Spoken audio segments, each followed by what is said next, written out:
How, in this day and age, with the provisions of social services, the police, schools and doctors, with digital cameras and electronic record keeping, with specially trained safeguarding officers and experts, and a litany of historic abuse from which inquiries have sprang and vital lessons were supposedly learned, how can two evil, subhuman monsters get away with a campaign of the most devastating and horrific child torture for such a sustained period? How? As details of the unimaginable cruelty towards Arthur Labinjo-Hughes emerged, shocking and uniting the nation in communal horror and heartbreak, the inevitable questions as to who failed in their remit, what circumstances enabled such wickedness to go unchecked, and how such a vile atrocity could yet again occur in the 21st century, should remind us all that there are other Arthurs out there right now whose lives depend on us to protect them from the very people expected to do just that. It is estimated at least 62 children a year are killed by assault or abuse by those closest to them.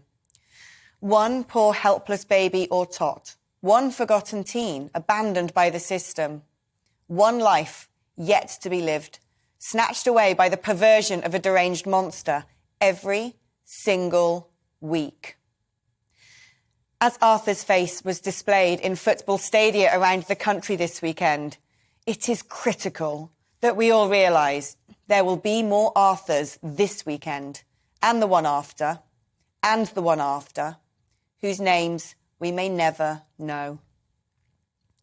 Little babies tortured, caged and beaten up. Confused and frightened toddlers accused of medieval curses, with at least 2,000 cases of child abuse related to faith and superstition uncovered each year.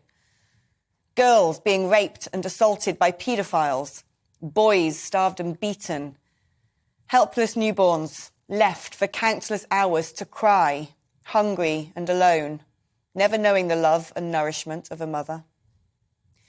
Kira Conroy, Jake and Chloe Ford, Holly Rowe, Jessica Dalgleish, Jacob Lennon, Malachi Carezi, Alfie Lamb, Mackenzie Ellis, Aria Ring, Eli Cox, Frankie Hedgecock, Asia Coody, Peter Connolly, Christy Barmu, Victoria Klimby, and so many others whose tragic names adorn tiny headstones, whose little bones were broken, whose untainted innocence was destroyed, their cruelly short lives riddled with terror, neglect and suffering.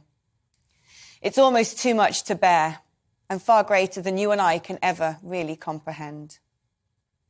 There will always be evil in the world, yet the past year and a half has incarcerated hundreds, if not thousands, of helpless children exclusively with it.